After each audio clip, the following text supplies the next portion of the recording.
अमर sir, ये देखिए कि ये फ्लेक्सी कैप फंड का एनएफओ आ रहा है, तो क्या मुझे इसमें निवेश करना चाहिए? आपकी क्या सलाह है? यार मैंने कई मल्टी कैप फंड में निवेश किया है, फ्लेक्सी कैप फंड के बारे में मुझे बहुत आइडिया नहीं है।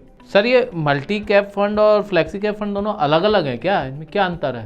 देखो, इतनी डिटेल जानकारी तो तुम्हें Money9 में ही मिलेगी। मुझे लगता है तुम्हें Money9 देखना चाहिए। अच्छा, ये Money9 ऐप जो उसको डाउनलोड करना पड़ेगा। મલ્ટી કેપ ફંડ્સ અને ફ્લેક્સી કેપ ફંડ્સ જેવા મ્યુચ્યુઅલ ફંડ્સમાં લગભગ એક સરખી વિશેષતાઓ હોવાને કારણે રોકાણકાર મોટાભાગે તેને લઈને ભ્રમિત થઈ જાય છે. Flexi cap mutual funds equity mutual funds category હેઠળ આવે છે. સેબીની ગાઈડલાઈન અનુસાર ફ્લેક્સી કેપ ફંડના ફંડ મેનેજરે પોતાની કુલ એસેટનો ઓછામાં ઓછા 65% હિસ્સો અલગ અલગ માર્કેટ કેપ જેવા કે લાર્જ કેપ, મિડ કેપ અને સ્મોલ કેપ શેર્સમાં રોકાણ કરવાનો હોય છે. હવે એ જાણીએ કે મલ્ટી કેપ ફંડ કોને કહેવાય. મલ્ટી કેપ મ્યુચ્યુઅલ ફંડ્સ પણ ઇક્વિટી મ્યુચ્યુઅલ ફંડ્સ કેટેગરી હેઠળ આવે છે. માર્કેટ રેગ્યુલેટર સેબીએ ફંડ હાઉસીસને કહ્યું છે કે પોતાની ફાળવણીનો ઓછામાં ઓછો 25% હિસ્સો લાર્જ, સ્મોલ અને મિડ કેપ શેરમાં લગાવે અને બાકી 50% હિસ્સો તે પોતાની મરજીથી કોઈપણ શેરમાં લગાવી શકે છે. એટલે કે તેમણે ઓછામાં ઓછો 75% હિસ્સો ઇક્વિટીમાં લગાવવાનો હોય છે. મહત્વની વાત એ છે કે ફ્લેક્સી કેપ ફંડ્સ ફાળવણી હેઠળ ફંડ મેનેજર્સની પાસે પોતાના પોર્ટફોલિયોમાં બજારની સ્થિતિ અનુસાર લાર્જ કેપ, મિડ કેપ કે સ્મોલ કેપ શેરોનો કેટલો રેશિયો રાખવો તેની વધુ આઝાદી કે ફ્લેક્સિબિલિટી હોય છે. મલ્ટી કેપ ફંડ્સમાં આ રેશિયો ફિક્સ હોય છે. ઉદાહરણ તરીકે તેજીના બજારવાળા માહોલમાં ફ્લેક્સી કેપ ફંડ્સનો મેનેજર પોતાની ફાળવણીને એક માર્કેટ કેપથી બીજા માર્કેટ કેપમાં ફેરવી શકે છે, જેથી બજારની તકનો ફાયદો ઉઠાવીને સારું રિટર્ન મેળવી શકે. હવે એ પણ જોઈ લઈએ કે ફ્લેક્સી કેપ ફંડ્સ પર રિટર્ન કેવી રીતે મળી શકે છે.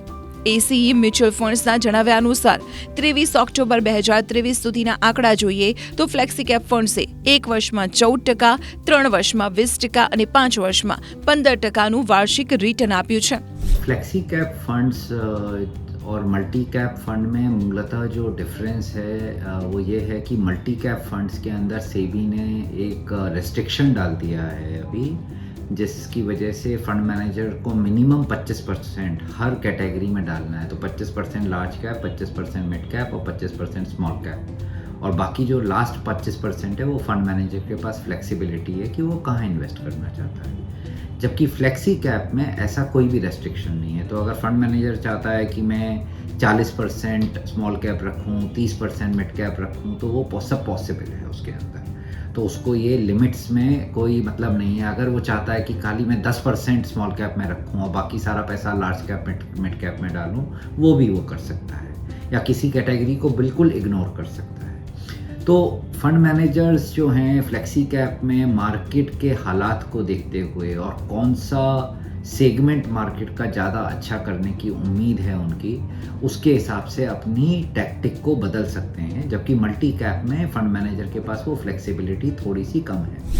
Flexi cap funds equity mutual funds કેટેગરીમાં આવે છે, એટલે તેની પર ટેક્સ પણ ઇક્વિટી મ્યુચ્યુઅલ ફંડ્સની જેમ જ લાગે છે.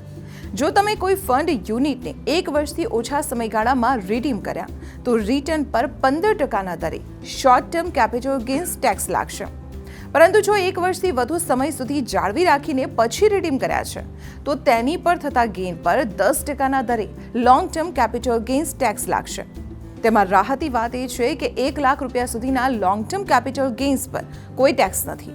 હવે સવાલ ઊભો થાય છે કે ફ્લેક્સી કેપ ફંડ્સમાં રોકાણ કરવું જોઈએ કે નહીં, અથવા તો તેમાં કોણે રોકાણ કરવું જોઈએ. फ्लेक्सी कैप हर निवेशक के लिए एक फंड बन सकता है, क्योंकि जब भी हम निवेशकों से बात करते हैं कि आप म्यूचुअल फंड में इन्वेस्ट करिए तो हम बोलते हैं कि एक फंड में मत डालिए, 5, 7, 8, 10 फंड्स के अंदर पैसा अपना डाइवर्सिफाई करिए. तो जब आप 5 फंड में 8 फंड में डाल रहे हैं पैसा, तो उसमें से 1 या 2 फंड फ्लेक्सी कैप्स ज़रूर हो सकते हैं.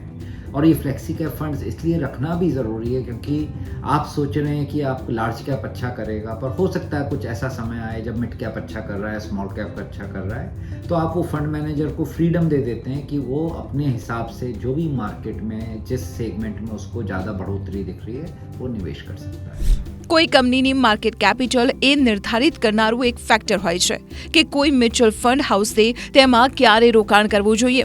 પરંતુ કોઈ કંપનીનો આકાર, માર્કેટ કેપની સાથે જ કેટલીક અન્ય વિશેષતાઓ પણ જોવી જરૂરી હોય છે. જેમ કે કંપનીનો ટ્રેક રેકોર્ડ શું છે, ગ્રોથ પોટેન્શિયલ કેટલું છે અને તેમાં કયા પ્રકારનું જોખમ છે. લોંગ ટર્મના રોકાણ માટે ફ્લેક્સી કેપ ફંડ્સ એક સારો વિકલ્પ છે. તેમાં બીજા રોકાણ સાધનોની સરખામણીએ સારું રિટર્ન આપવાની ક્ષમતા હોય છે, કારણ કે તેના દ્વારા રોકાણના નાણાં ઘણા પ્રકારના માર્કેટ કેપ અને સેક્ટરવાળા શેરમાં લાગે છે. ઇક્વિટી ફંડ્સમાં વધુ જોખમ હોય છે, પરંતુ ફ્લેક્સી કેપ ફંડ્સ બધા પ્રકારના માર્કેટ કેપવાળી એસેટમાં રોકાણ કરે છે, જેના કારણે તે એક સમયે બજારમાં અનેક પ્રકારના ઉતાર ચઢાવને સહન કરી લે છે. ફ્લેક્સી કેપ મ્યુચ્યુઅલ ફંડ્સમાં રોકાણ સાથે જોડાયેલું એક મહત્વનું જોખમ એ છે કે ફંડ મેનેજર શેરોની ફાળવણી અને નિર્ધારણના કેસમાં એ નિર્ણય લેવામાં ભૂલ કરી શકે છે કે કેવા પ્રકારના માર્કેટમાં રોકાણ કરવું યોગ્ય છે, એટલે કે ફંડ મેનેજરથી ચૂક થઈ શકે છે. આ બધી વાતોને ધ્યાનમાં લેતા આ ફંડ મધ્યમથી લઈને ઊંચા જોખમ લઈ શકતા એવા રોકાણકારો માટે યોગ્ય હોય છે, જેનું રોકાણ હોરાઇઝોન ઓછામાં ઓછું 5 વર્ષ હોય.